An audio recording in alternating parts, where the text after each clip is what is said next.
Hey everyone, welcome to Only 3 Online, where today we're talking about the Pokemon and Star Wars games that just came out. There's going to be, I guess, partial spoiler. We're not going to spoil anything major, but we're going to talk about a little bit of it. Maybe some things that were a little bit funky, some of the highlights so far from our playthroughs, since we're both pretty far in it. But nothing that's, like, massive. So, tell me a bit about Pokemon. Let's start with that.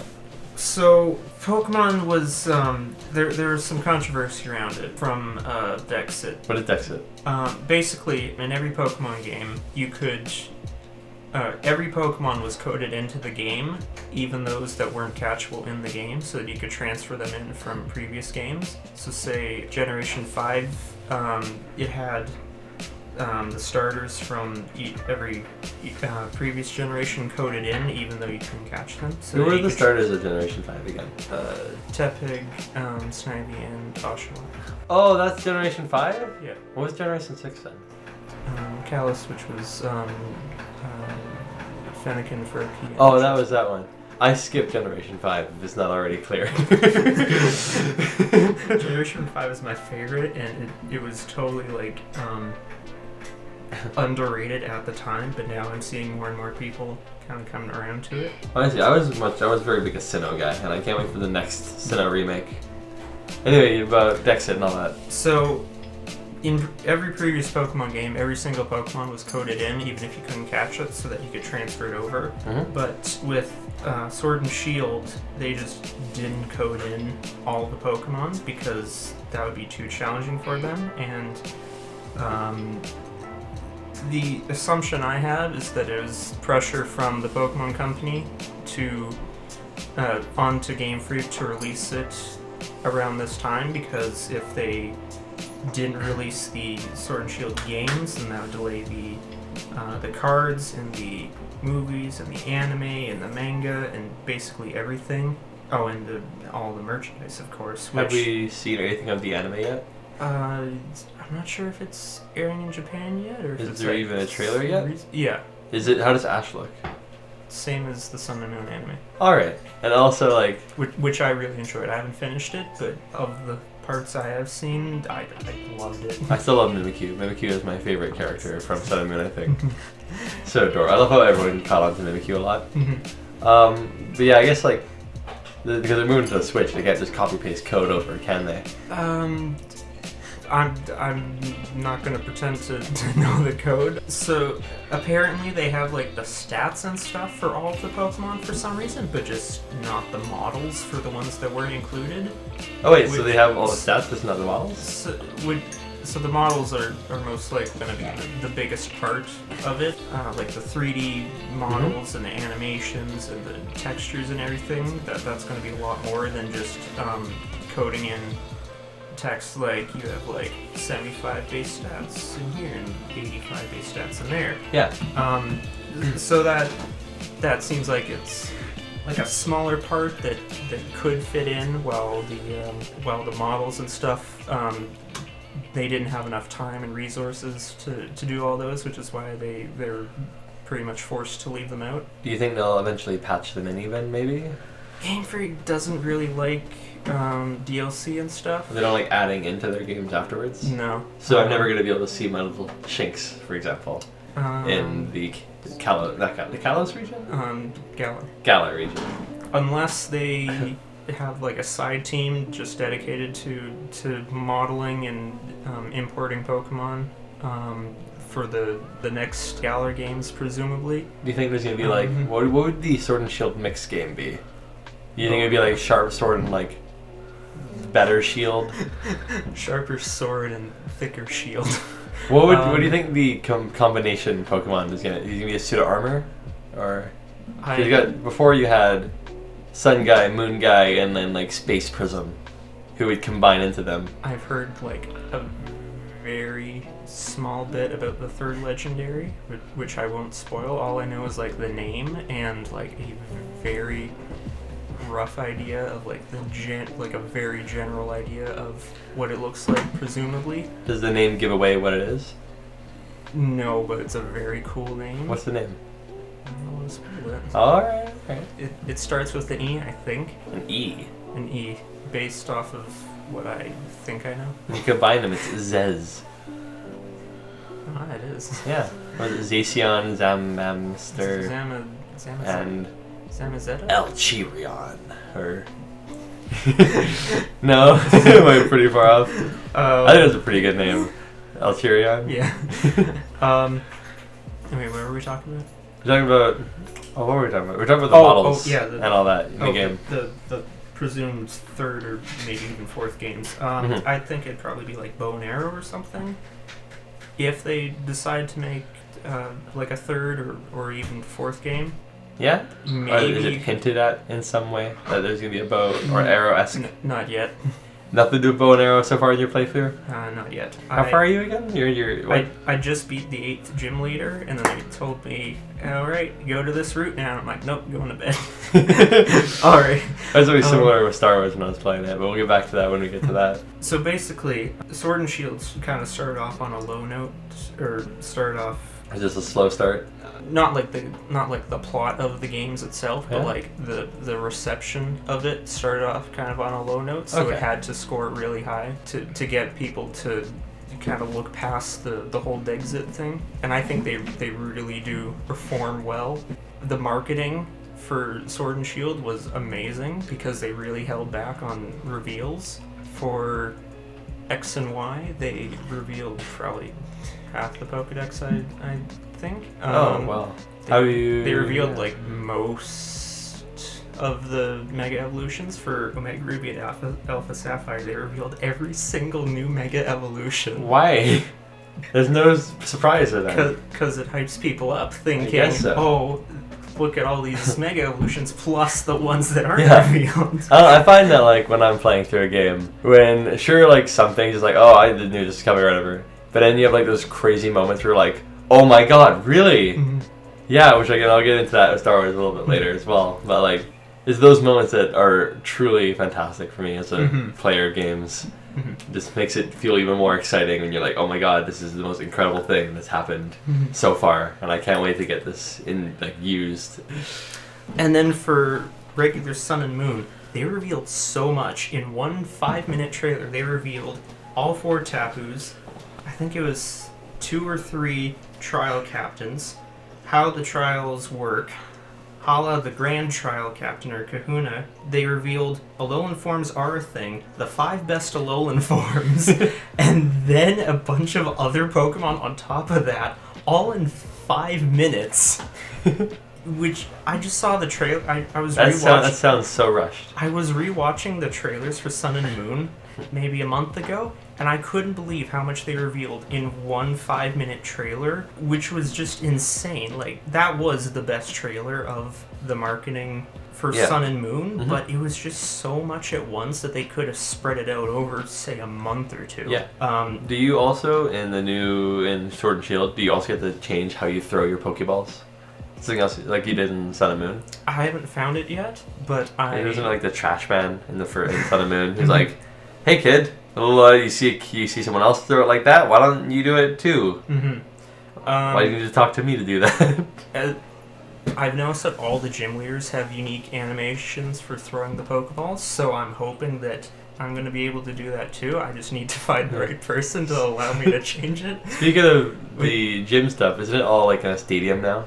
Yeah, gyms are now a challenge, which is basically like the same thing as previous gyms, but just kind of more, I'd say, organized. Like if you think back to previous gyms, the challenge, the gym leader were all in the same room.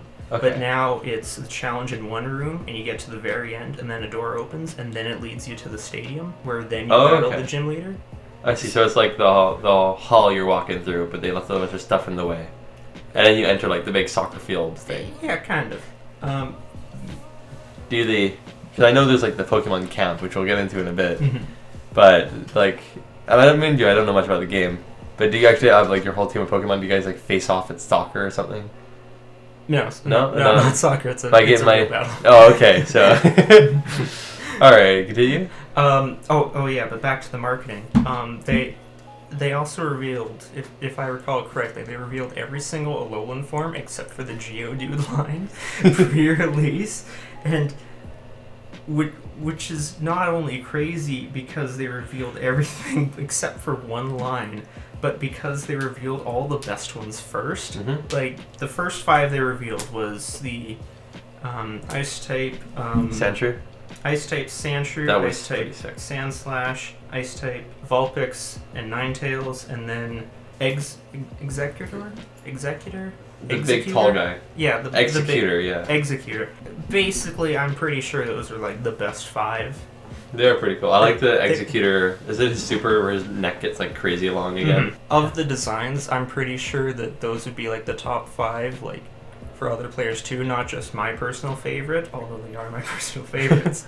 But I'm pretty sure that most people would agree those are the top 5 Alolan forms, and they revealed those first, and then they just kind of progressively got like less and less good. They aren't bad. Like Alolan Marowak isn't good, but it's probably like He looks pretty 6. cool though. But then you get like to Diglett and Dugtrio. Those are some fabulous boys. Diglett has 3 hairs on the top of its head, and the rocks around like the base of them are now more steely. I didn't even notice that. Oh, the steel type then, right? Mm-hmm. Oh, okay.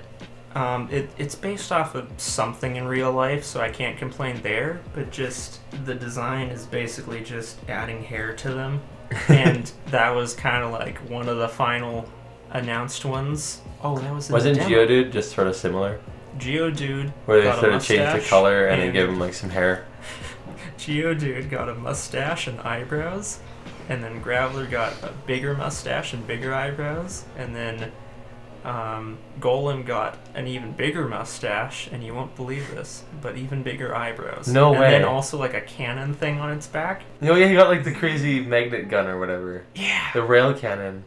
Oh yeah, I was thinking like what is it called? Because like the magnets. The rail gun, yeah. That's awesome. Do you think That- do you think in the wars that they probably have in the Pokemon world that he's used to like shoot down like flying Pokemon with like a railgun? Oh, that would be so cool. Like spins around something like that and shoots like this electric current just like would that be Sorry. rock or electric type though? Well, what type is he? He's electric and rock, right? Electric and rock. It would be like I think it would be like an electrical beam, so it'd probably be some sort of electric move. Either way, it's super effective, but would that be like quad effective? Oh, because it'd be lightning on air type. Yeah. I didn't even think about that.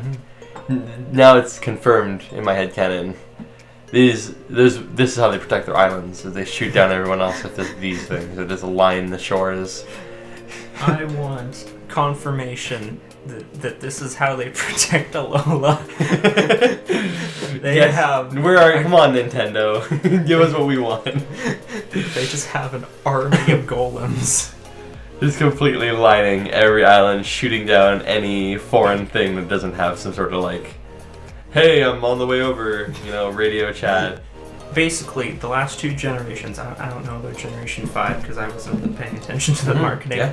for Generation 5, but the last 2 generations, they revealed so much in the marketing, which kind of ruins, like, the surprise at first. I think for Sun and Moon at the Nintendo Treehouse at E3, they literally went through all of Route 1 and revealed all of the Pokemon on Route 1 Wow. versus Sword and Shield, where I got to the first route you can catch Pokemon, and I probably saw 3 or 4 brand new Pokemon at least. Are there any Rattatas?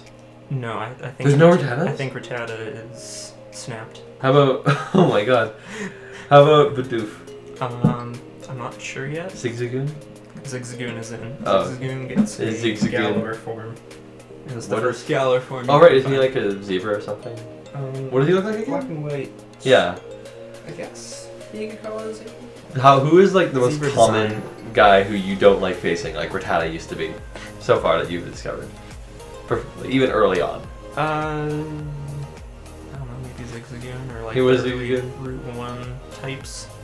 Yeah. Nothing is Overbearing. overbearing that it gets annoying. There isn't like a oh no more Zubats or oh no more Bidoof type so Okay. far. That's- Maybe I'll get that's good. tired of whatever's on Route 1 eventually, but so far I think the encounter pool is very well done. Because you don't need to describe them, but what are the names of the guys on your teams? Like what Pokemon do you have on your team? Oh, Because you got Sobble, right? I have Sobble, Wooloo, Wooloo's Roly-Coly, I think is the name. Roly-Coly? Roly-Coly. I think that was officially Do you have revealed. Corviknight? Yes, I do have Thank a you. Corviknight. That's what I was. That's my favorite so far. I wanted to get a Dreadnought, but it's a water type as well. I have... Oh, you like to cover a lot of ground. Impindip. I think that's how you pronounce it. It's the one that was never officially revealed, but was just kind of everywhere. I didn't keep Like up in with the much of background. the During the Ponyta 24-hour Oh, live right. stream thing, Did you know- Impindip yeah. was the one that was blocking the camera. Did you know that the unicorn is Scotland's like national animal? So it's even cooler that the Ponyta is like a unicorn. Yeah. I did see the leak for Galarian Rapidash, which Oh. I hope no one's like spoiled by that, because it was kind of obvious that the Galarian Ponyta wouldn't evolve into Cantonian Rapidash. We just went to like a normal Rapidash. That would be disappointing. Yeah, you would never want to evolve a Ponyta. I'd hope I saved previously pretty recently. Who else is on my team? But would you be willing to play a replay half an hour just to make your Pokemon look cool again? Yeah, half an hour. How about an hour? I find What is the saving maximum pretty- you'd be playing? I find I save pretty often now, like Is it fast? 10 minutes. Or yeah, it's basically instant, like Oh, that's good. Sun and Moon. Coming from Sinnoh. It's really good to hear. I played Platinum on an Ace card, and every time I saved, it felt like it took an hour, because the whole time I was just staring at it, not breathing, not trying to move, so that I didn't accidentally bump the Ace card and freeze it during the middle of a save. Oh no. I miss Sinnoh. My original team was, I'm going to say the first forms was like, I had my Chimchar, my Shinx, my favorite Pokemon nowadays, and my Starly, and then just all of my HM slaves immediately. Like, I only needed the 3, and I didn't need anyone else but the 3. I guess I had my Lucario guy as well. I can't remember what was his pre-evolution? Riolu? The one you got from an egg? Yeah, no, you were given him by like the guy on Oh. Orange Island or Iron Island or something like that. Iron Island, I think it is. Yeah, you're in the little steel city and you take the boat up to the island and then there's a dude hanging out in the mine. He just gives you Riolu and you're like, oh, okay. Oh, for some reason I thought it was an egg. Maybe he gave you an egg and it became Riolu. Oh, Either way, you got Riolu from him. because that's why I never used Riolu, because You didn't want to go I'm all like, well, it's level 1. After I have to hatch it, which takes forever. Mm-hmm. Like, I think that's why I didn't really use him, but I still have him in my party because I just had an extra spot that no one was filling, and I'm like, well, I mean, might as well put this guy in there, put on the XP share on him or whatever. oh, one of the very minor disappointments from Sun and Moon is when you get to the daycare, someone hands you an egg, and I was hoping that just like Gen 5, it'd be a brand new Pokemon like Larvesta, and it turns out to be an Eevee. Oh, so it's But- not like a Pokemon once in a lifetime get there. What? It's not like again with the Riolu, where it's like this is your only one you're gonna get in the game. Enjoy it. He's super cool. Oh. Like it's just like, oh, here's Eevee.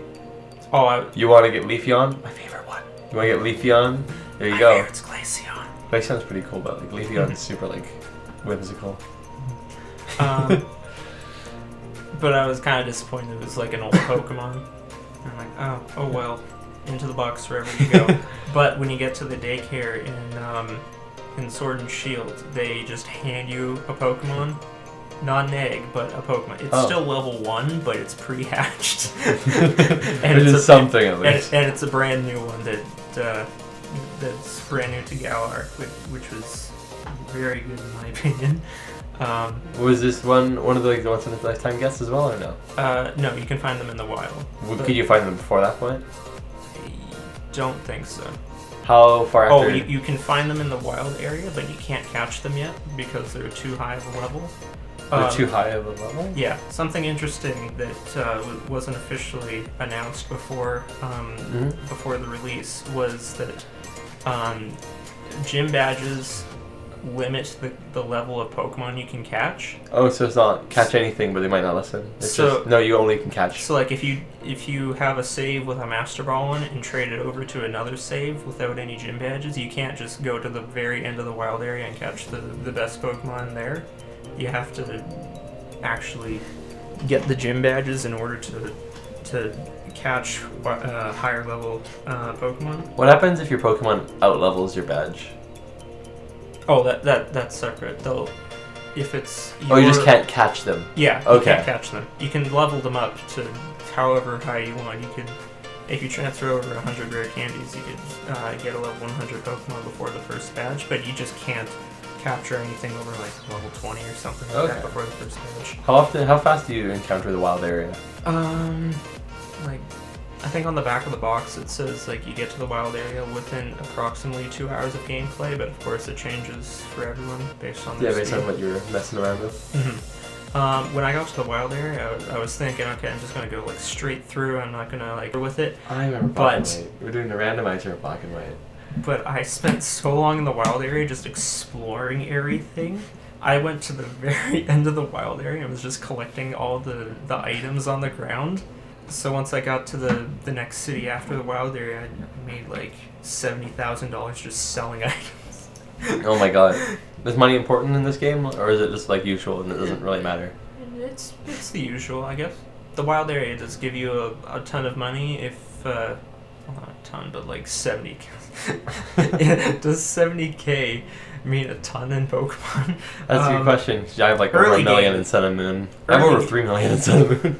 Early game, it's really great. If you go to the wild area and just look around for items to sell, then you can make money, a lot of money, early game, which Yeah. is probably when you need it the most. Is there anything new to buy, or is it just like potions and the usual? It's the usual. I haven't seen anything new. Super potions and hyper potions are still nerfed. Yeah, and I forget if it was Gen 6 or Gen 7, they nerfed super potions and hyper potion. No. In what way? No, super potions got a buff. They do 60 health points or HP instead of 50, but then hyper potions do 120 instead of 200. But Oh, that's a big difference. yeah, which I guess it makes more sense to go like 20, 60, 120 rather than 20, 50, 200. No, that's fair. So you aren't looking, like, Googling, like, where do I find Moo Moo Milk? Because super potions aren't doing enough and hyper potions are too expensive. But if I recall correctly, they haven't changed the price of hyper potions, so you're paying $1,500 for, Oh my god. for 120 HP. So I'm like, okay, I still need Moo Moo Milk, because The issue this is the is- price is not the heals. this is still way too expensive. Like, I remember this nice little cafe in Sinnoh. hmm. Right, but I think for the Psyduck where they gotta like blow the whistle at him or whatever. Mhm. And just in the middle, just hanging out. And Mhm. you just go in and there's like the waitresses and all that stuff. Mhm. And it's like, oh, it's just a milk bar. And then just hanging out, you know. Oh, you fought like your rival, went through the ghost gym, there's a daycare, and there's a little milk bar. And then you're on like the rainy road and you get fought by all the Pokemon. It's like, it's a fun little milk bar. I love it a lot.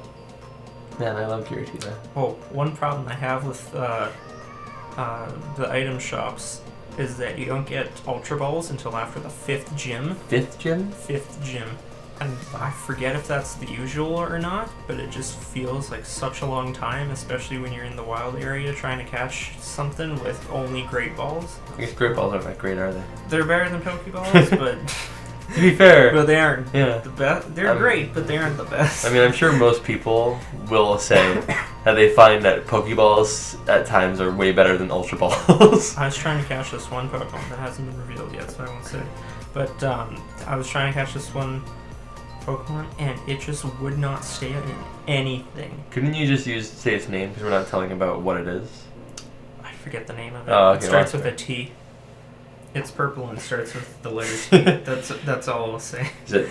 No, never mind. Could you? You just wouldn't stay in the ball. Oh, I had 3 Ultra Balls. I had found them, and or maybe this was something else. There were 2 Pokemon that I specifically remember that just would not stay in anything. I hated it. I thought it's a good thing, it's a good thing they're not shiny, because I would just totally give up. I'd try, of course, but in my mind I'd be already mentally preparing for, oh well, shiny gone. One thing I did see about the code is that it's specifically coded in the game that if a Pokemon is too high of a level for you to catch, It won't be shiny? It will not be shiny. That's nice. They're shiny locked, which is super nice.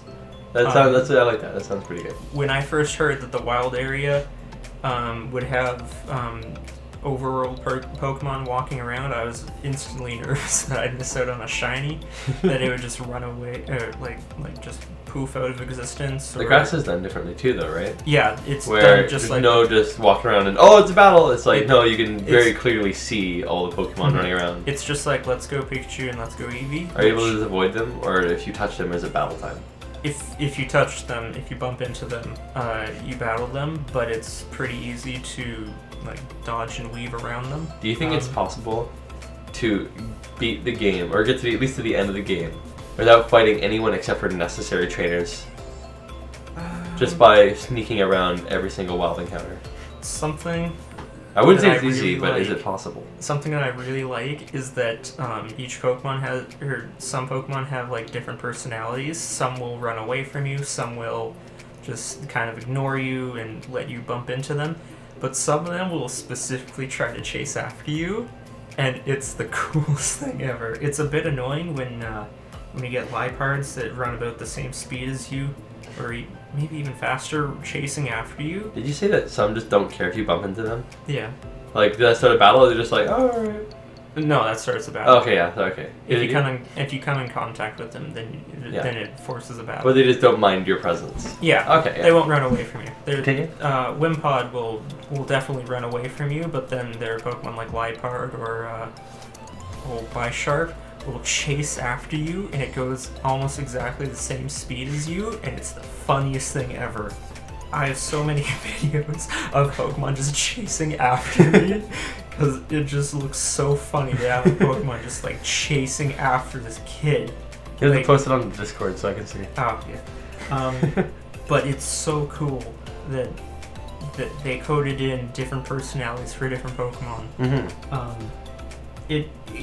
I can see it getting annoying if you're trying to shiny hunt for a specific Pokemon on one of these routes that has a Pokemon that will chase after you and you're trying to avoid them. I can see that becoming annoying, but currently for me, that's just the coolest thing ever. Tell me a bit about the story of the game. Of course, not spoiling any major events, though I think you said that you haven't really hit anything, have you? So I just beat the 8th gym, and the plot is very close to kicking into overdrive. Has it been very thick? Has there been much plot yet?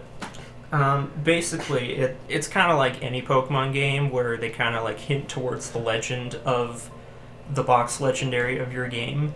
The whole game. There was once this shield that was a shield, and then a dog came out of it, and now it's a shield dog. They're like, this dog found a sword. They're like, there's this statue for the legend of, and then was it Zacian or Zamstem? Sort of, but not exactly. You got both. A lot of legends, they aren't entirely preserved well. True. I would say. The statues aren't very nice in whatever town it was. You do kind of go from town to town and here's a little plot about this. Here's a little snippet about that. Oh, look at that. What could that be implying? But so far, the player, of course, knows about the box legendary. They've seen the box for the game. But the characters so far, they're like, what could this be? There's that level of irony because... Check out this tapestry. What could this be? But so far, it's kind of hinting towards something, and I'm very excited to get back to playing because now that I've beaten all 8 gyms and that's out of the way, it leaves a lot of room open for the general plot of the exploration. You know you can catch her any level, right? I believe so. You got the 8th gym leader. I think I have I think I can capture up to You don't have to beat the elite 40 4, or 45. I think maybe 50. Level 40 to 45. Or how many gyms are there in this game? Oh, that's weird because I got all 8 gym badges, and on the save screen there's a thing, and it shows you have all 8 gym badges, But then there was some interview and they said there's like 16 or 18 gyms in total or something like that. But do you refight the gyms later? You think? Like, what believe, is your theory? What's your fan I believe theory? so, because they said something about like a major league and a minor league, and like his soccer-y thing. Now you went to the finals. It's based off of the soccer thing from where is it based off of? European Union. It's like a Scotland map or something. Yeah, so it's based off of the soccer leagues from there, and so in total there's supposed to be like 16 or 18. I forget if it's 16 or 18. Well, 8 plus 8 is 16. So I'm imagining 16 unless there's like 2 bonus gyms. But then I heard something about there being one for each type, and I think there's 18 types. Oh, if I'm not mistaken. So, but then they corrected the interview because there's something lost in translation, and basically it's not you're going to be fighting 18 gyms in one game. It's like, because they're version exclusive gyms, there's only one version exclusive gym, or like one for each game, that have been revealed so far. And so I don't know if the other gyms, how many of the other gyms I know are version exclusive. Because there's Alistair, which was an exclusive, right? Mm-hmm. And Alistair, in my opinion, is one of the coolest looking gym leaders that I've seen. Probably the only reason I really like everything about Shield, except for I like the Sword Legendary. Yeah. Personally. If I could have Seath the Great Wolf. If I could have like the perfect like middle game, it would be Sword Legendary plus Ponyta plus Alistair plus. I'm not sure what Sword has that Shield doesn't have yet. I know it has like Coma O or whatever. Oh, the yeah. dragon dude and Goop thing. Gooey, Goopy. Guju. No. Gujer. It's Goomy. Goomy, yeah. Goomy, Sliggoo, and then Gudra. And like another one. That's like another dragon-y looking dude. Diane? I don't know their names. Anyway, you were saying? I'm messing around. Okay. Talking about the leagues and all that. Didn't you say there's like an earthquake in your game so far? After you beat the 7th gym, they're like, ooh, there's an earthquake. What could that be? So then they're like, you should go investigate it. So then you follow the way they want you to go. Is it like the plot? And then like a big moment. And then you fight a character that you already know comes over, and they're like, "Yep, took care of it. You can go on." And I'm like, okay." They're like, "Yeah, go battle the 8th gym leader." I'm like, okay. And they're like a good friend of yours at this point in the game. Yeah. Yeah. Trust them with everything you have in you. I'd probably get like a bit more spoilery if I had like theories and kind of explained a bit about the characters without spoiling everything, but just kind of like general tones. Can I get spoilery? We're doing minor spoilers, not major spoilers. Would saying something like "I'm suspicious of everyone" be spoilery? I mean, if there's been no clear bad guy, I don't think so. Because you're not being like, here's the bad guy and he wants to do this. It's like, I haven't seen a bad guy. Everyone is on my radar. So trust no one but yourself. Not even yourself. I might be the final boss. Oh no. I'm working for the bad guys. I didn't even realize. Last person I would suspect is me. It was me. No one else is suspicious because I'm suspicious. I'm not sure if they revealed if Cynthia was the champion before the release of Diamond and Pearl. I love Cynthia. In Black and White, Alder came up to you and was like, "Sup, I'm the champion." And then that was a subversion of expectations because then N appears and you battle N and then get Sis instead of Alder for the final battle of Black and White. And then they didn't reveal the champion of Black and White 2. They didn't reveal the champion of X and Y. Which is surprising. That game was so easy. By the time I got to the Elite 4, I was like level 94. That's insane. I don't know how you did it. I got the lucky egg and I just like whatever because I had nothing else to put it on it. And I played the entire game completely overpowered. I used one Pokemon. X and Y was incredibly easy for me. That does sound fun though. just using one Pokemon. It's so overpowered you just nuke everything. It's like alright, and it's a fire type, but I beat like ice type obviously, but I beat like the ones you're weak to it. Oh, the water elite form. It wasn't easy, but I still did it. It's just a fire type only. And I was like, alright. That's the point where it's too much in my opinion. Double damage only goes so far. We got level 94, was it? Well, like by the time I actually got like straight up there. I mean, like when I was around the Elite Four, I was like level 94. I beat the game at like level 98. That's when I got to the very end. I was level 98. I had 2 levels left, and I got that easily at Sun and Moon. I don't know quite exactly what level, but I was right in between there, and it was just cakewalk. They're level what, like 55 to 60, and I'm just like, hey, where you guys been? Check out this egg I found. Oh yeah, so basically, with Sword and Shield, I don't really see like a big bad guy yet. Like in the champion. They didn't reveal X and Y's champion. Mega Ruby, Alpha Sapphire, that was kind of obvious. They didn't reveal the Sun and Moon champion. They didn't reveal the Ultra Sun and Ultra Moon champion. But now, for Sword and Shield, they revealed very early on that Leon's the champion, and he's undefeated, and it's very obvious the entire game. Everyone loves Leon, and he's undefeated. That's something they're really drilling in your head. Yeah, who's your rival? And it makes me very, very suspicious. Who's your rival? The rival is Hop. He is very much like Hao, and he's the younger brother of Leon, and looks up to him so much. And he wants to be like Leon so much. Okay, so he's not quite evil. What is the name of the team that you're fighting? Because you have Team Galactic before. Team you have Yell. Team Yell is basically Marnie's fan base who... Is Marnie evil? From what I've seen, no. Because I'm very suspicious, but that could just be her pretending to be nice. Speculation time.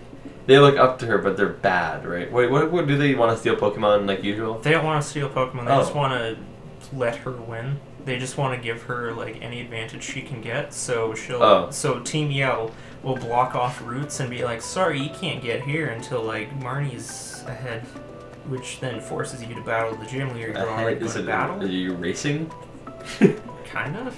What do you have so? I don't know. Is it like the Amazing Race, but you're battling Pokemon? I think the idea behind them is that if we disrupt other trainers, then they'll like get tired of our shenanigans and just kind of give up and give Marnie a better chance at winning. Okay, and then facing Leon at the end, I guess. But wait. Okay, so is it like after you win all of the major leagues and all that, whoever is the victor gets to fight Leon or something? I'm not sure if it's like everyone gets to fight the champion or if it's going to turn into like a. Yeah. Keep it in mind, we don't know what's going to happen. This is just speculation here. But I was very surprised how nice Marnie was. I was really expecting like some sort of like, get out of my way kind of person, which coincidentally happens to be the other rival, Bede. You have 2 rivals? You have 3 technically. Because you have Hop, Marnie, and Bede. Are you guys all like the same age-ish? Yeah. Is Marnie like the popular girl that everyone like really likes and wants to just like kick everyone else out of the way so she can win? I guess. Except for Team Yell, she's like completely invisible to everyone else. Not one single person I've seen has mentioned her at all. But they've mentioned Hop and Bede. There's one person that like comes up to Bede and like has like a full conversation with Bede. And then Hop is just Leon's little brother, but Marnie just doesn't exist outside Team Yell. Basically. Team Yell basically like makes up for all the people that ignore her. Okay. It's not like it's not like they want to like purposely have like from a writing perspective, they didn't make it so that people are purposely ignoring her. It's just that no one happens to talk about her. Maybe it's just because everyone who does talk or even think about her just joins Team Yell. Yeah. So and then they ignore anyone else. It's a cult. Yeah, pretty much. The moment you think about Marnie, you are part of Team Yell. Yeah, it's like But I'm suspicious of everyone now. Because why would they reveal the champion so early on if there wasn't something up with that? Maybe it's just like to trick you, to like subvert your subverted expectations. And it just is exactly as it is. There's no evil guy. Leon's just hanging out, waiting for you to come by. You're gonna beat him, and it's gonna be like, oh. I'm gonna be suspicious of everyone until I see the end credits. The real boss is after you complete the curry decks. And then you get, then like the ultimate like chef comes out, and he's like, I'm actually the bad guy. Yeah. I've been hanging out in my kitchen the entire game thinking of new recipes. Not only am I the champion, but I'm also the evil guy and God and the devil. Arceus is my friend. I created Arceus. He ate my curry. He taught me curry. He taught... The chef taught Arceus curry. There you go. Yes. We figured it out. All Arceus is like... All curry is like... Arceus is Gordon Ramsay, and Arceus is like, hell yeah to your curry, my friend. You are now the god of curry. And that's why there's a complete dex in his honor. Because there's like Professor Curry.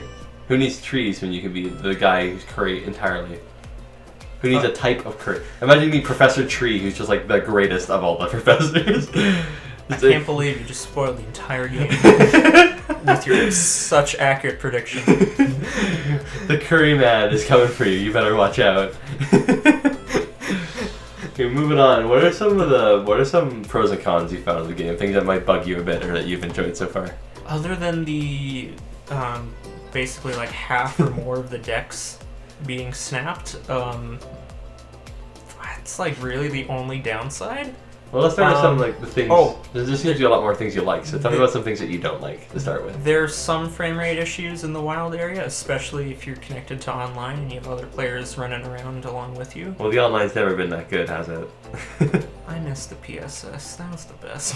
What was the PSS? From X and Y. Oh, okay. You had your friends and acquaintances and random people. Anyway, sorry, continue.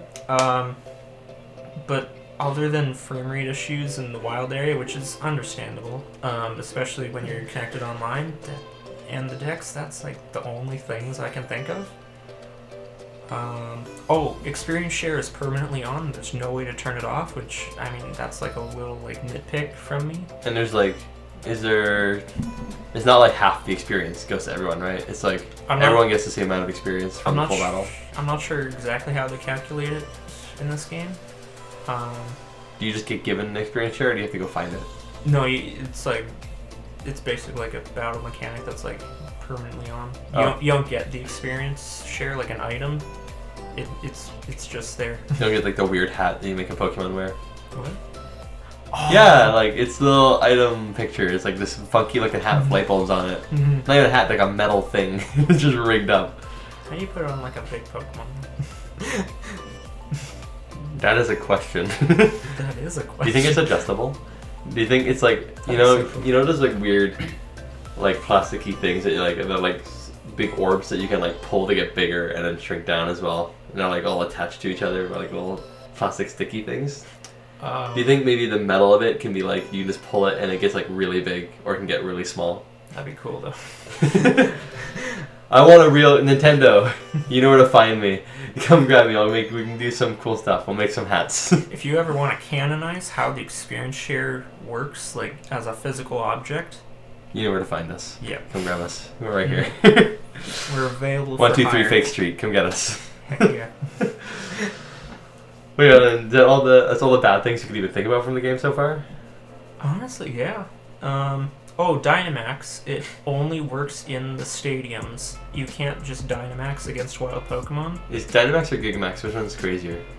Dynamax is any Pokemon that basically enabled for any Pokemon. You just make them big. Gigamax or Gigantamax, it only works on specific Pokemon, such as like Corviknight, for example. Such as Corviknight or Dreadnought or Charizard or something. Thing. Yeah, Alcremie, I think. Yeah. But the catch is that you have to catch them in a max raid battle. So if you have raid battle. So if you have a Pokemon that you caught just regularly in the wild, and then you see someone else, like a gym leader, Gigantamax that same Pokemon, you're kind of out of luck unless you want to like throw away this Pokemon and catch a new one. But like they're your partners, so like. I'm sorry. So then you're kind of debating.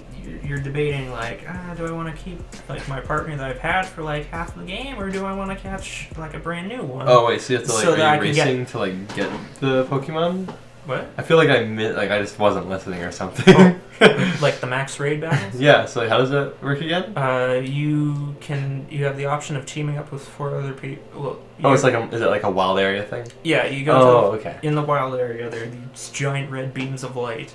You go to there, and it says like, there's a max raid battle against this Pokemon. Would you like to do it? And you can select yes, and then you have the option of inviting up to 3 other people online or locally, or if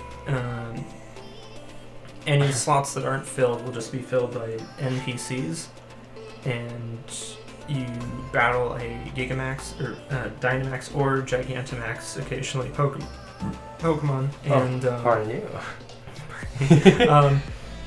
and then once you defeat it, you have the option to catch it. Which, by the way, it's not a guaranteed catch. You can't just like chuck a Pokeball at anything and expect to catch it. You have to actually. There's actual like a formula behind it. So once I got the Ultra Balls, and I just spent all of my money on Ultra Balls. I just started chucking Ultra Balls at everything. Yeah, is it like for it to work, it has to be below a certain point for each Pokeball or something like that? I don't know what you mean. I don't quite know what I mean either. Oh, okay. So like what I was thinking is like, and I'm clearly wrong immediately if you didn't know what I was trying to say. Then you're saying that like, since the formulas, I thought like for the regular Pokeball, it has to be below a certain threshold compared to the Ultra Ball, which is a higher threshold. Oh, but then it's also random. Like there's some randomness assigned to it. Okay, so it's just sort of like a normal mechanic minus like a different esque formula, I guess. I'd say it's like a simpler version of the regular catch formula, because you can't paralyze, or paralyze, or does it sleep or anything like that? You can in battle, but it's not like or does it give you a bonus? It's slightly different, because you just have to completely knock out the Pokemon first, and then you're given one option to throw a Pokeball. So you have to beat them and then you get to catch them. Yeah. You don't just catch them mid battle. You can't just like enter, throw a Pokeball, and hope. You have to defeat it completely. Then how's the Master Ball gonna work? Because I know with Sun and Moon, because they're like, oh, the legendary Pokemon wants to be in your party. The moment it started, I just threw the Moon Ball and they won. And I was like, alright, which was, by the way, best theming. Lunella in the Moon Ball. Shame there's no Sun Ball. That was the coolest. And it's just like, okay, cool, I have Lunella now. There is a Sunstone, why isn't there a Sun Ball? Yeah, come on, Nintendo, step it up, where are you? I want to put Solgaleo in a Sun Ball like I put Lunella in the Moon Ball. There's only one Moon Ball. Then when I got it, I'm like, well, now I have to use a Sun Lunella. There should be if there's a Dusk Ball, there should be a Dawn Ball. Yeah. It's got to have Dawn from Sinnoh on it. Oh. Like, it's got to be her head you throw it. And they'll be like, excuse me, Professor, whatever, doesn't agree. And then like, there you go, you got Pokemon. Your mouth like opens up completely. It's at a 90-degree angle. Oh no! Like every other Pokeball. That would be terrible, just to see her like complete jaw just hang open as he just consumes the Pokemon. Unhinges her jaw. Like a snake. Oh no. No, I'm just scared to go in. It works best on easily frightened Pokemon. This isn't a Pokeball, this is a human head. I don't know what you're talking about. Oh no, it's slimy in here. Is this saliva? Oh no. But yeah, like what are some other fun things you've enjoyed so far?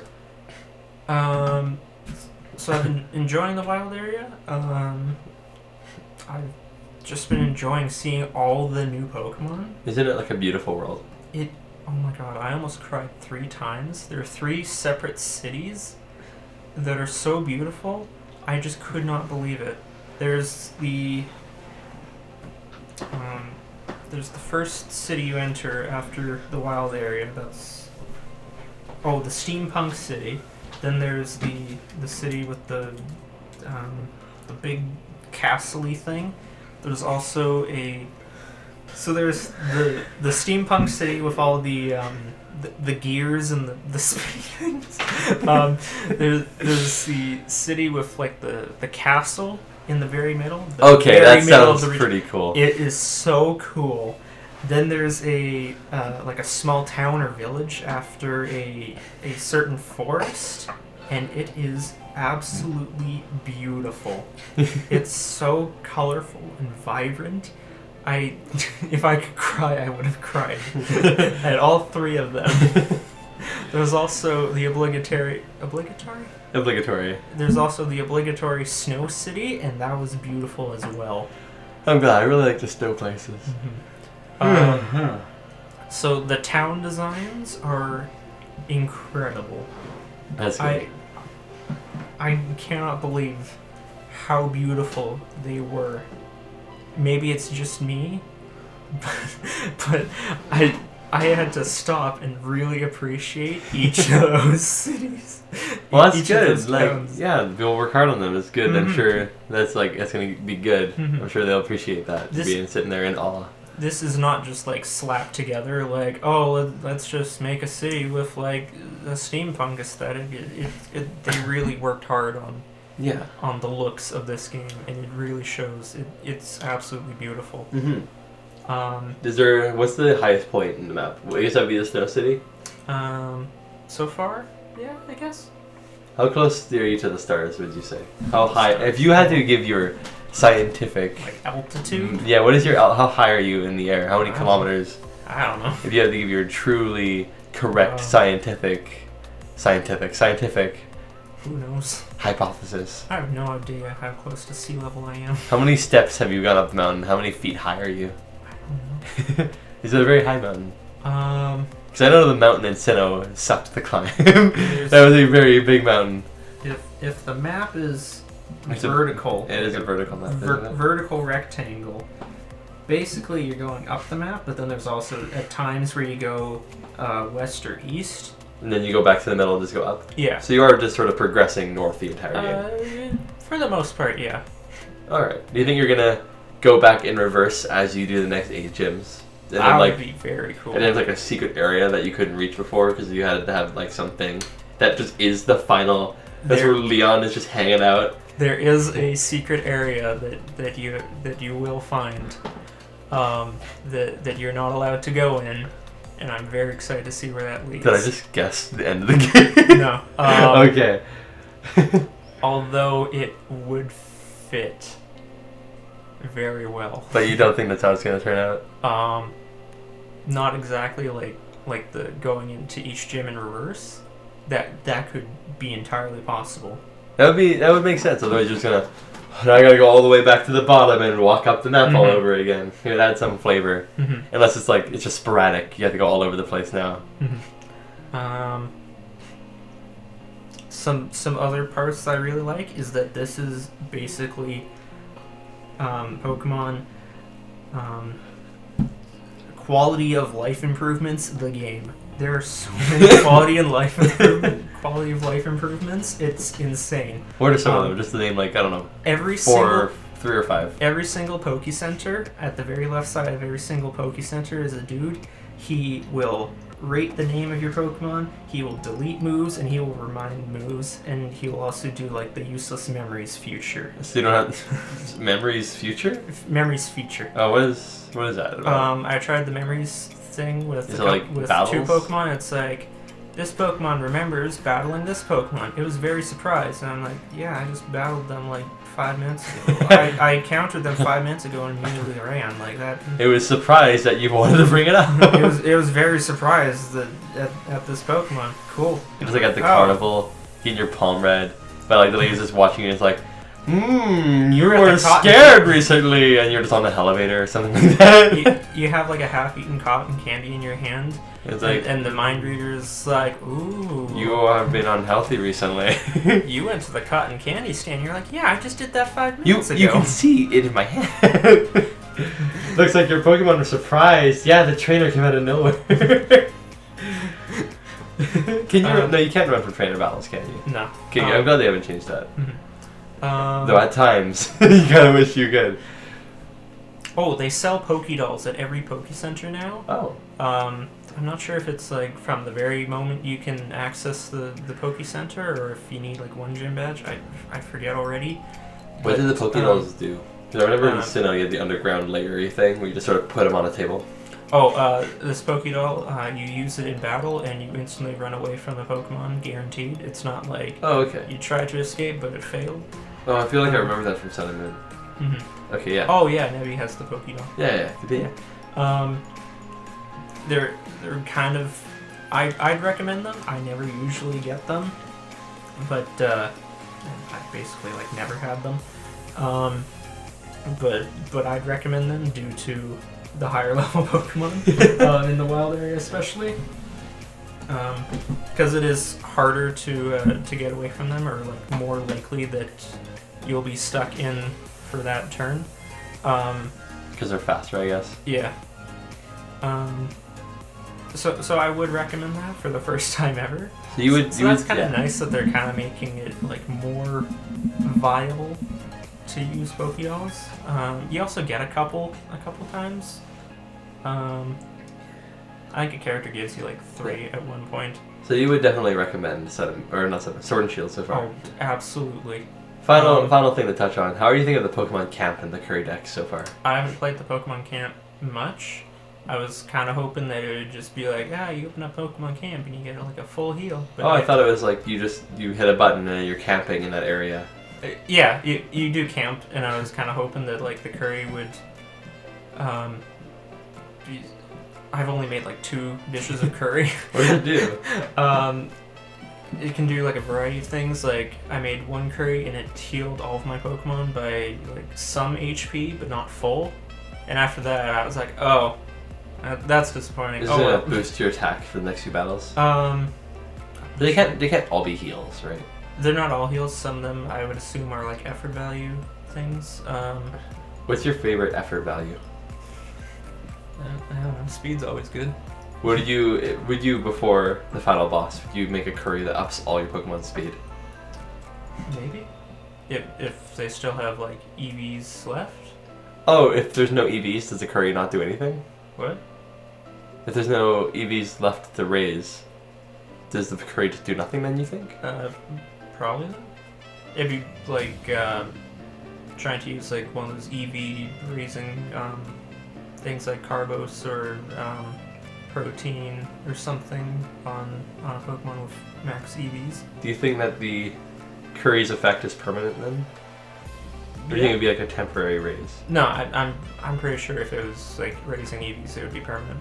Okay. Unless you use like the berries that erase EVs. There's what?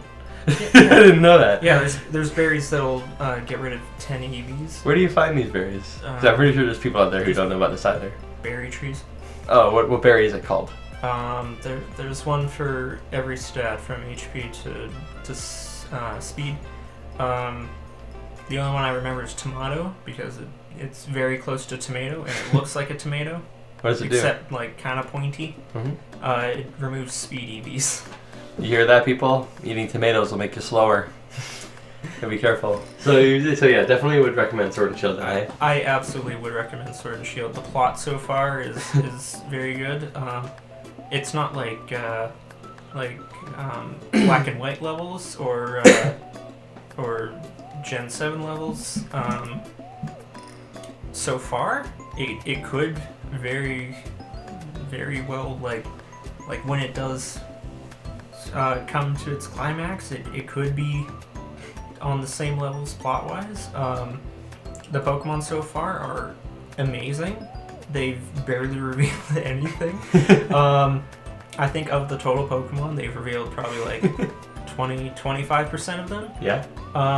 Which I very much like. I would highly recommend like looking up the starters' final evolutions because they just forgot or decided now we don't need to even reveal like the middle evolutions. Yeah. I mean, yeah, I like that they're holding back on reveals, but like for something like a starter, like I would like if they could reveal the starters officially. So I'm not trying to like worm my way through it. Worm my way through. Tried to dodge spoilers for other things because I was trying to look up the typings for the 2 box legendaries, and I might have accidentally seen the 3rd legendary. And from what I remember, it looks very cool. That's good. You excited for the new Star Wars by chance? Yeah. What do you think? What do you think of the new trilogy so far? I like it. Yeah. I haven't seen like the original trilogy in full. I know the basic plot of it, and I've seen like it in bits and pieces because it was always on TV. Whenever I was at my grandma's place, for whatever reason, it was always on TV. But because of the huge commercial breaks and them always airing them like at different times on different weekends and stuff, I only saw like bits and pieces of it. So I have like the basic understanding of the original trilogy and very minimal or rough idea of the prequel trilogy. So, do you think the new movie's gonna be good? Oh, I think so. What do you think? How do you think they're gonna work in all the plot that they haven't even touched on yet, that they've clearly shown in the first movie? Like Rey being evil, Kylo being on the good side, all the Knights of Ren, so on and so forth. And they didn't touch on anything in the second movie, which I think is also why people didn't like it too much, is they didn't do much. My two biggest disappointments from the second movie are, first off, there's only one movie left, which no matter how good of a movie The Last Jedi was, it would have left only one movie left, so that's inevitable. Just because like before you go in, you're like, yeah, the trilogy's only begun, and once you leave, you're like, oh my god, there's only one movie left. Yeah. So it's like right here. So that's inevitable. But my other biggest disappointment, and I don't hate The Last Jedi. I like it. My biggest disappointment is that like nothing much happened. Like The Force Awakens, it introduced all of the new characters. And they set up a lot of plot points to be covered. It set up a lot. Except for like the Rathtar thing, there was like not a dull moment. Yeah. And even then, it's like exciting the first time you see it, but after that, it's like, I guess you could skip it. But like, I don't know. The last movie you think you're so excited for, right? I don't think I think it's gonna feel really rushed because they have so much. As I said before, they have so much they need to cover still. So I feel like unless Disney's gonna just change up everything and just sort of like, it's a quadrilogy or it's a quintilogy instead of doing trilogy. I love it though. If they just did that instead of doing like each trilogy covering like different stories of different characters instead. Because if they're just gonna do a quadrilogy instead, then they give more time for them to like cover all the points they need. But then you're gonna be dipping entirely into like the point, like the entire situation going on with Star Wars, right? Because I guess if you think about it, Star Wars is an entire story about Skywalkers, pretty much at this point, right? Yeah, it is Skywalker. Yeah, like you had Anakin, you had Luke, you have Kylo Ren, Ben Solo, Leia's son or whatever, and you have Rey, who's maybe Palpatine if you look at the theories or whatever. I did see one theory that Rey is a bunch of clones. Bunch of clones. There are a bunch of clones of Rey. Rey is just one of the clones that Palpatine has made, and which would fit very well in that cave scene with all the different Reys and the snapping fingers and all that. That's true. That would work so well. And then the two like ghostly silhouettes of her parents not appearing because she's basically made up from the test tube. That would be true. That would fit very well. Here's the biggest question. I think that would be kind of cool. That would be really cool. Here's the big question. Which Skywalker do you think is going to rise of the dead Skywalkers? Unless you're thinking they're talking about actually Ben becoming the good guy. Because he's technically a Skywalker.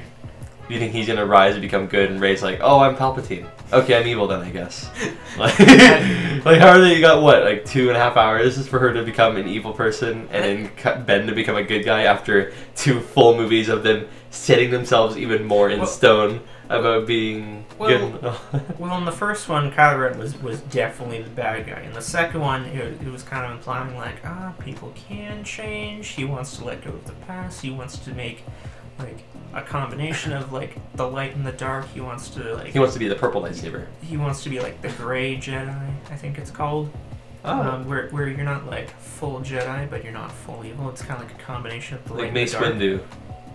who used both the light and the dark side of the Force. Hence why the purple lightsaber. Also, Samuel Jackson wanted a purple lightsaber just because. I heard he That wanted, was the lore. So I heard he wanted a purple lightsaber so he could stand out That's in true, the scenes where you have like, tons of That's lightsabers. true, but they also gave it a lore of he uses the light and the dark side, which he does in the movies as well. That's really He cool. uses a bit of both. Hence why in my Star Wars game, which I'll get into in a second, I'm using the purple one, which you get way later on. Because the color doesn't change anything about the story, but you can be really brutal in a lot of ways. So I'm like, I'm just gonna do the purple one. Oh man, that game so far is... There's a lot of super hype moments, but there's a lot of things I think could use a little bit of polish as well. Like, I'm no stranger to the Souls games, or Bloodborne, whatever, Soulsborne. I love those games so much. So the combat and all that stuff comes naturally to me, right? So, but, like, I'm not gonna, again, minor spoilers, so I'm not gonna spoil any major points or anything like that. The game starts off pretty quickly, and you get to customize your lightsaber really early on, which I really enjoyed. Instead of being like, oh, I just get this thing until the half point. You get to start off, you get to almost in the first planet immediately, you get to just change your color, which is fantastic. I love that so much. What colors are they? You start with blue and green. That's the only ones you can start for, unless you pre-ordered. Then you get an orange color as well. It's the closest you can get to a red lightsaber, I'm afraid.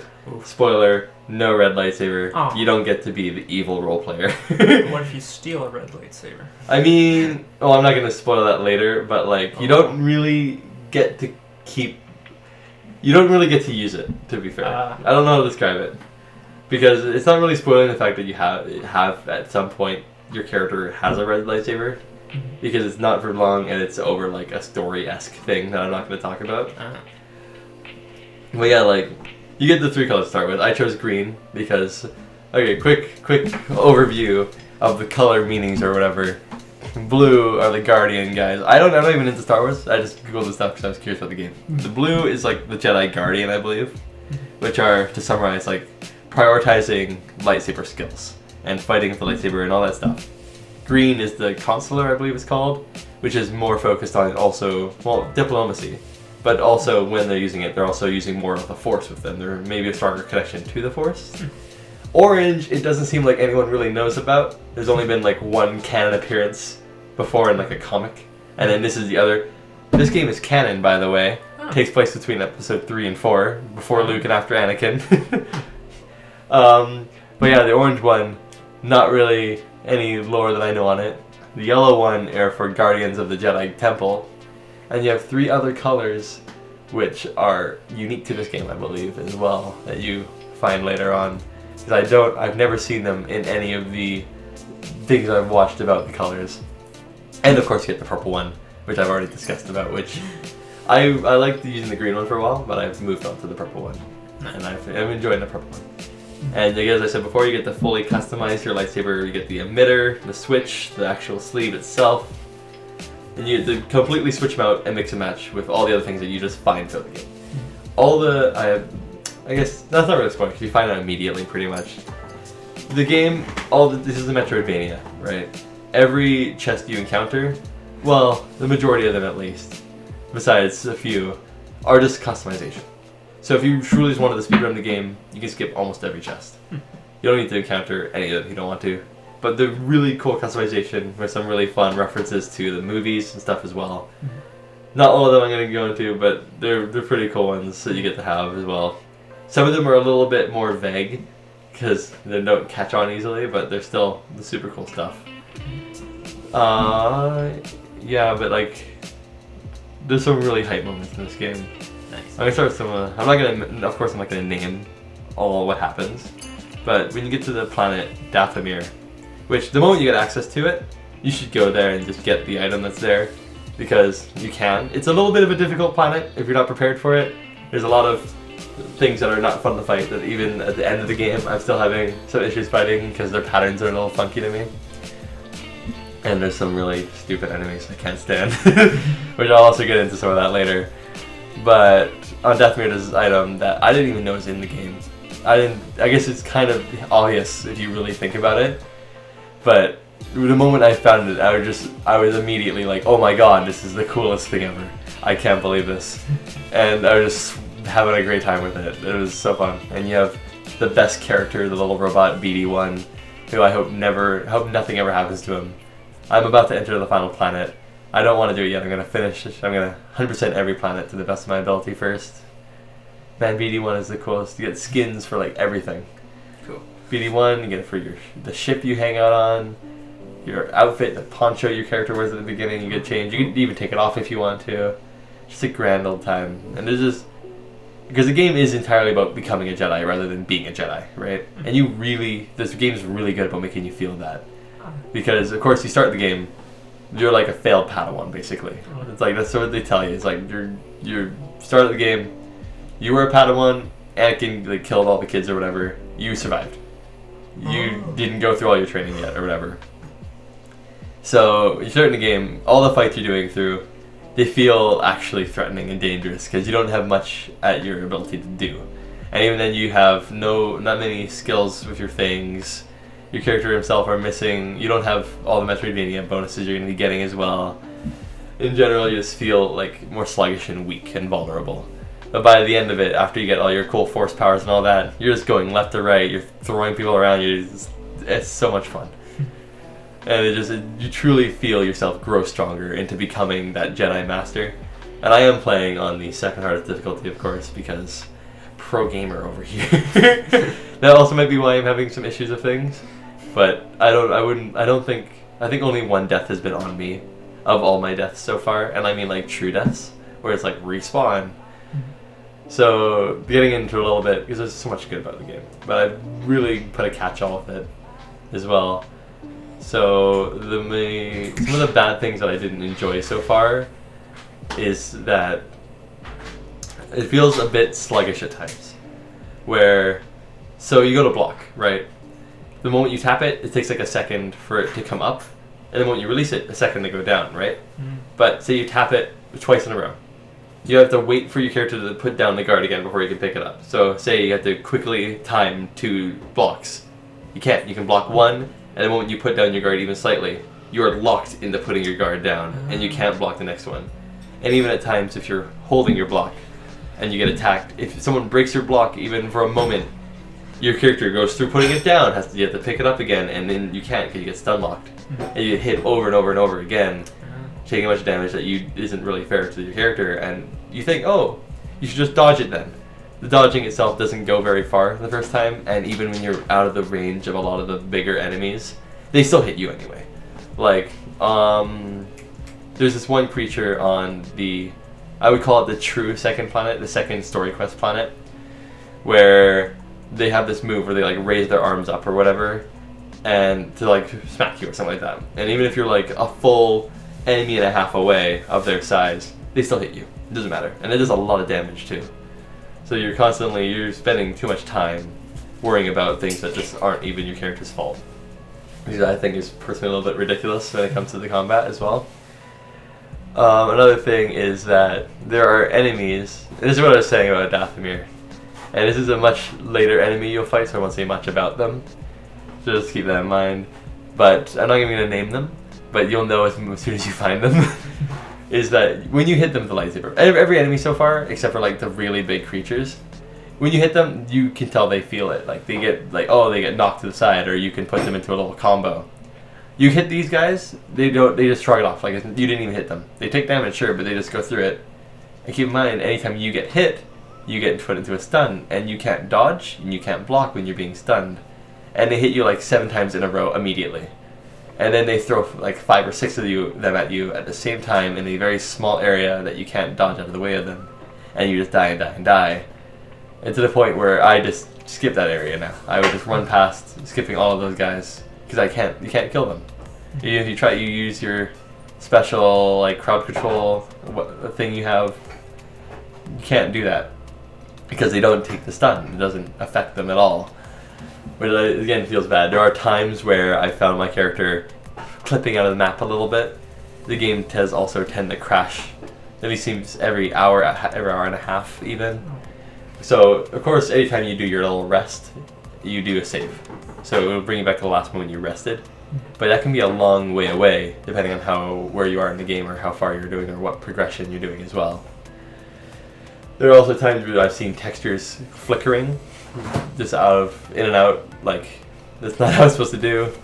There are times where the controls seem I have to be fighting the controls, or my character is being flung off of a weird jump on a corner, or I don't know, or even when you're like sliding or something like that. It's unresponsive bit, so you'll go right and you'll keep going left for a bit, and then you'll start going right, and then even if you're doing right, and then you continue going left while your character's going left, you'll go right, and then you go left again, which can mean you taking some doozies.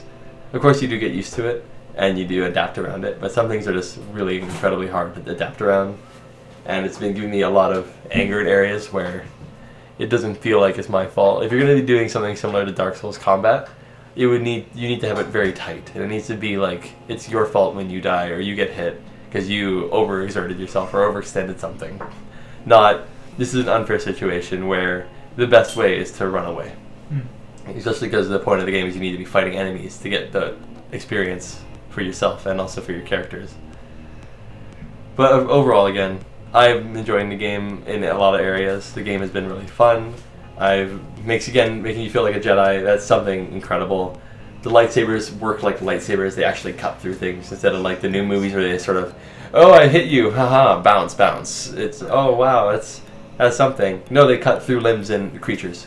You sliced them in half at times, straight up. Well, in the movies, they probably don't want to show like decapitations and stuff. In both of the original.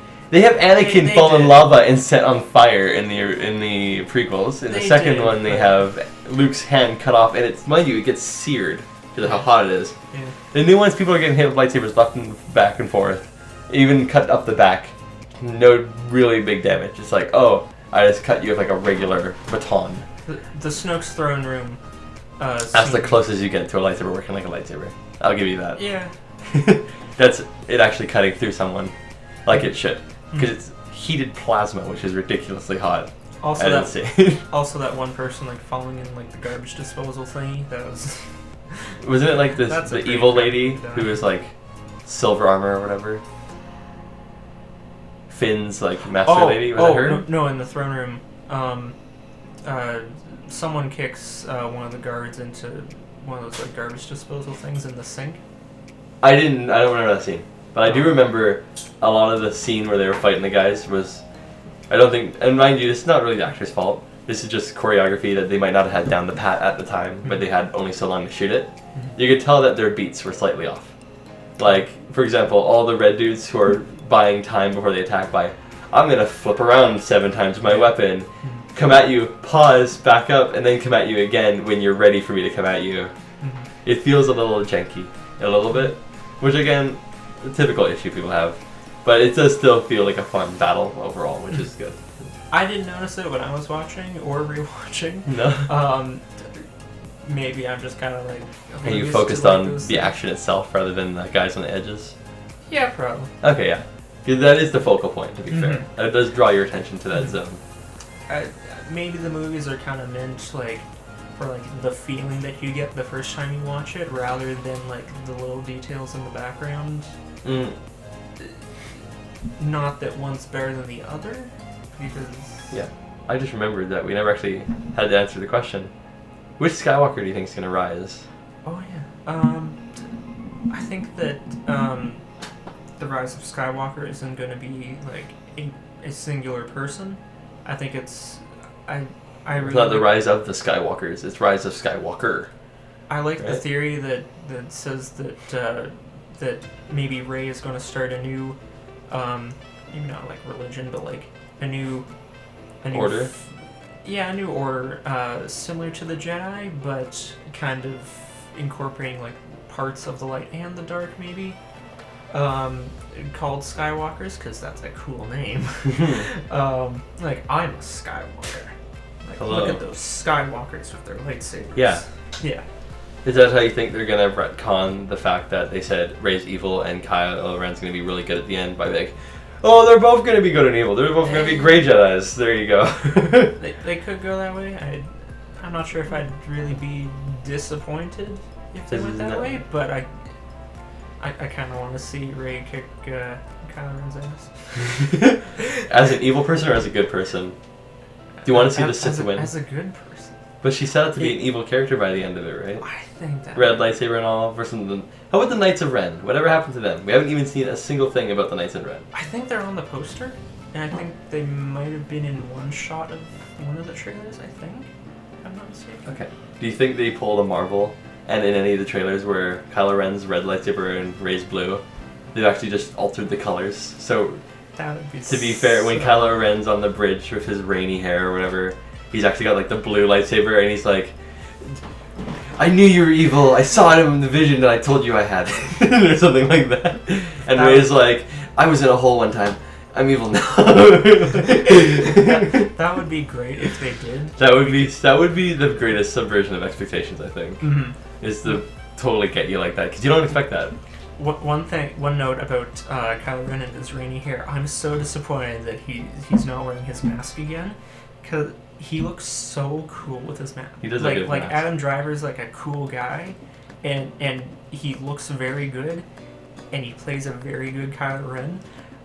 But masked Kylo Ren is my favorite Kylo Ren. He looks cool with the mask on. Mm-hmm. Plus the voice. Alteration thing. Yeah, that's just so good. So you don't think it's gonna be any Scott? You don't think Anakin's Force Ghost is gonna come back and be like, "Hi, I'm here too," or anything? Or Luke's gonna be like, "Force Ghosts exist still. That means I get to hang out," because he just sort of evaporated by the end of it, right? I think it's kind of funny how. Is he the only can character? Just evaporate. Is he the only character who's actually evaporated? Or did Yoda evaporate? Obi-Wan did. Obi-Wan fell down the hole, didn't he? No, that was No. Qui-Gon Jinn or whatever. No, Darth Vader just kind of swung like a baseball bat, and then the robe just kind of fell to the floor without a body in it. And the robe also wasn't cut at all, I don't think. That's the originals for you. It's a little bit janky. I heard that for the original movies, I'm not sure if it was only the first one or if it was the original trilogy as a whole, but on the Millennium Falcon they didn't have the money for proper switches, so they bought switches that didn't have a springy thing in them. So you flip the switch up and it kind of just droops back down. so when they were making The Force Awakens, I think it was J.J. Abrams asked Harrison Ford, for the Millennium Falcon, what do you want? And Harrison Ford's request was switches that have the springs in them so they don't droop. And he's like, done. That's amazing. I think that was. Of course, that's what it would be, though, right? What else would you ask for? I think that was on the director's commentary, which is the Force Awakens director's commentary. Is one of the only two director's commentaries I've ever listened to. The only other one is the Simpsons movie, because I loved that as a kid. I watched it so many times. Going back to the game a bit as well, each planet is very vast and beautiful, and they are truly awesome just to walk around. And there are a lot of certain fights that are just feel good too. You can cheese a lot of fights too, which is kind of fun, because unlike Dark Souls, there's no fog wall that you're trapped in here now. I guess there's kind of one, but I think you're forced to lose that battle. But other than that, there are field bosses, I guess you would call them, that are giant things that I'm not gonna say what they are. I guess that there's no real. You're stuck in there with them. Most of the time, you could cheese it in some way or another, based on the arena's shape. Or maybe you're higher up, or they can't come out a certain distance, or something like that as well. But yeah, aside from that, each area is beautiful. You got a bunch of different colors you can put on that match the areas. You have a bunch of different abilities that lets you explore them faster, shorter, in different ways. And it's just a super good time overall.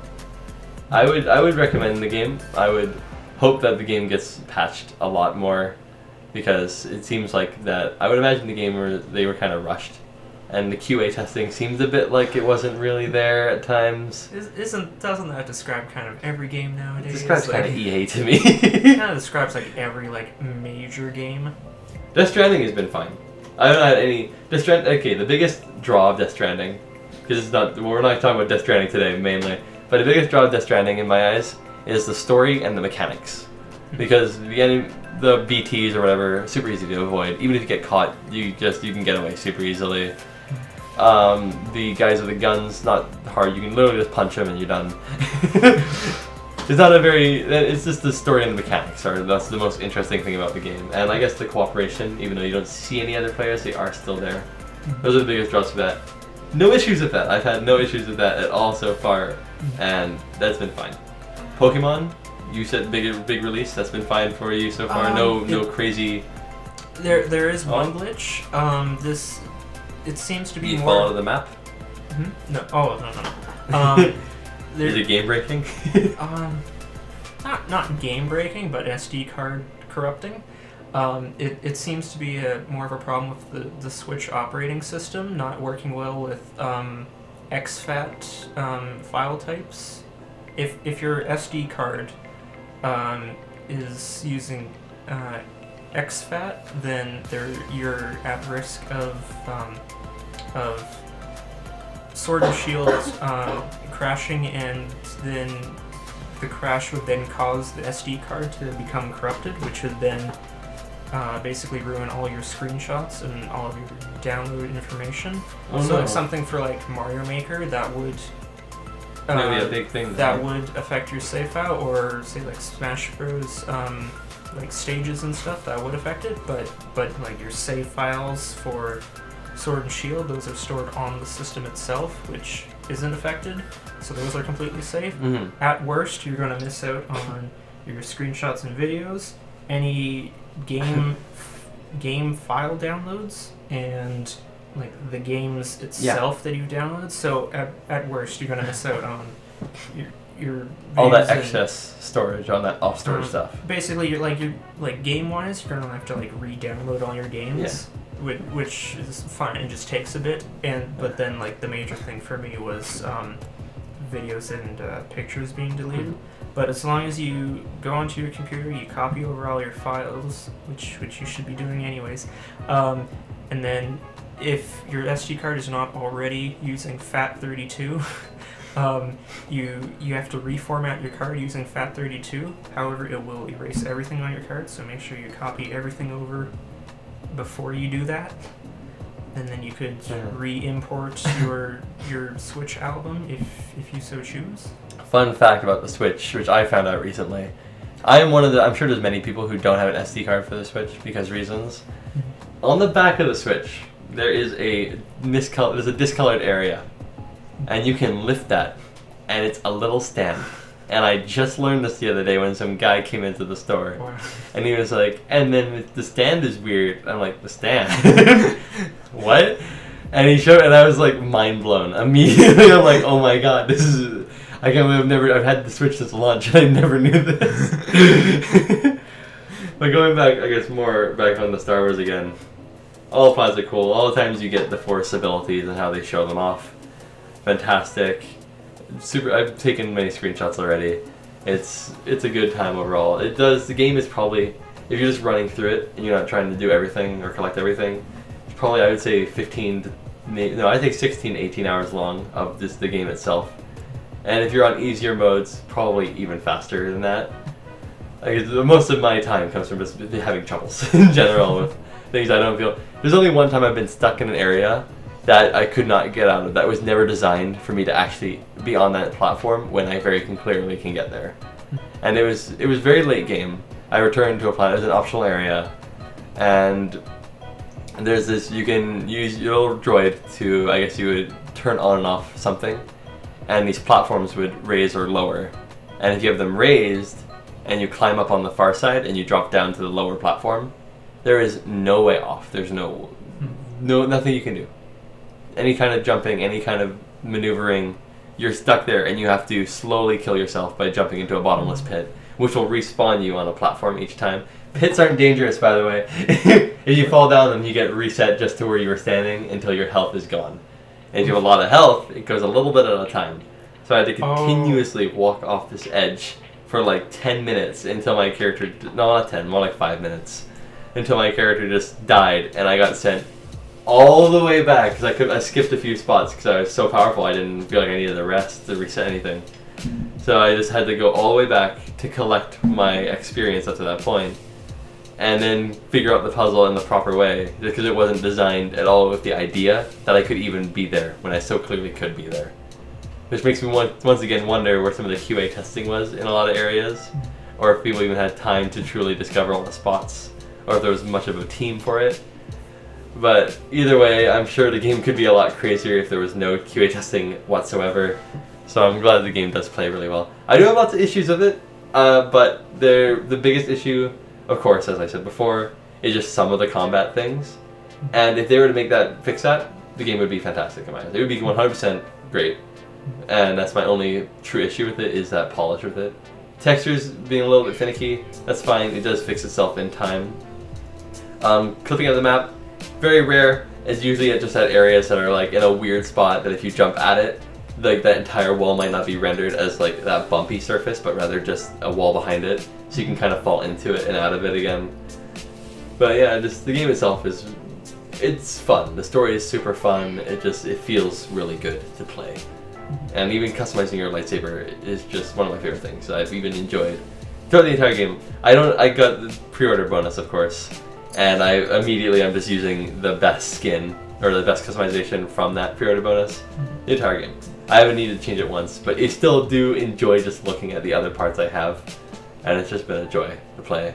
I would recommend it to everyone, but if you don't feel funky yet, just wait for like a single patch to fix some of it, and then the game is even better then. Perfect, just go for it then. Nice. That would be anything else on Star Wars game or movies you want to chat or question? I'm really excited for The Rise of Skywalker. I have hope that JJ is going to do a really good job. I think that Palpatine coming back is going to be really interesting. Is he actually coming back? Is it confirmed? Yeah. He is? Yeah. I didn't actually know that. Oh, okay. I heard something about some kind of like backup plan. Like if he ever died, then something would automatically start doing something, and then it would prepare for him to come back in, say, 3 years or something, and this is going to be his return, and it's going to like tie the entire all 9 movies together. In the trailer, when Rey was scared, it's some kind of like machine that seemed to be rolling towards her. I'm really hoping that's like Palpatine, kind of like on this mechanical like throne thing, like, but also keeping him alive. It's kind of like a. I guess he fell, but we never see him actually dead, do we? He just sort of fell into Cloud City and then lightning. He could. I don't think he went through a turbine and then they put him back together like. No, I think this is not Pinocchio. Who's the egg dude? Not Yoki Pokey. Eggy Beggy, Humpty Dumpty. Eggy Beggy sat on the wall. Humpty Dumpty just gluing back to Palpatine together again. I think that also leads into like the Rey's a clone theory, that he was trying to make like clones so he could then go into the body of. Why they made Rey and why they made her a girl, I don't know. All right, well, trans? I don't know. It was a pretty good day so far, I'd say. It was a nice talk. I don't know how long we went. We can find out. Actually, let me see how long so far. It was pretty good. Any final thoughts? Hour and a half so far. Actually, pretty cool. For Pokemon, I just really love the games. They're a lot better than I was expecting. I was kind of expecting it to be more unpolished, kind of rushed, although I do get the impression that Game Freak was under a lot of pressure to release it right now instead of, say, waiting, who knows, a couple months, 6 months, a year to fit all of the Pokemon in. Other than that, and the bags, they don't look that great. Oh wait, really quick. How are the boutiques and all that? Trainer customization is amazing. I picked a girl this time because everyone knows that they always get the better customization. But the bags are meh. Other than that, it's amazing. I like how you can change your hair style now. Oh yes, the hair is so great. They have colors like blue, kind of a crappy green. It's not like N, but it's close. The blue is pretty good. It's like Chloe Price blue. Can you be a cosplayer in the Gala region? This is a bit of a spoiler, but they did officially reveal before release that you could obtain the outfit of Nessa, the water type gym leader. But basically, you can obtain the outfit for every single gym leader, and there's one for every Can single. you be type. Alistair? You can be Alistair, Okay. except for like the mask. What? That's the only part I want, though. Are your sleeves too long? You think? Oh, I'm not sure. Okay, let's not get into it too much. I think the sleeves have to be kind of short enough so that the band on your wrist can work. So you I don't like have to my like long roll up your sleeves, sleeve. though. Why don't you put it over my sleeve? I guess that could work. But then your sleeves would have to be like skin tight. Maybe you already They wear couldn't- skin tight sleeves. They couldn't be like really like big floppy sleeves. Man, And would like clip through the. wouldn't it be like the super badass if you were just here, just like, check this out? He just raises his sleeves and it's like, Dynamax! Wow! In the middle of the battle. Just like 10 Dynamax rings all on one All arm. down your bicep. Of like, I don't know, all different like types or whatever. You have your Mega Ring, you have your Dynamax thing, you have like your whatever the other ones are. Z-ring? Yeah. They're all just like right up on there. Yeah, like Alright. 10 on one ear, and you're like, dude, isn't that kind of unbalanced? They slowly roll up the other arm. It's like, yeah, I got all the I new got ones. 20. The future games are on this side. Oh, I can't that show you them yet, though. spoilers out of context. That is totally bead. It makes more sense in context. Okay, keep that in mind. It's not exactly Dynamax rings, but there is something to that effect. Make sure you leave a comment, like, subscribe if you really enjoyed it. We've enjoyed this conversation. It's been a nice, longer conversation than I thought it would actually go. Mhm. Would recommend Pokemon highly. I would check out Star Wars, definitely. Maybe you watch a video first if you would like. And have a great day. Bye!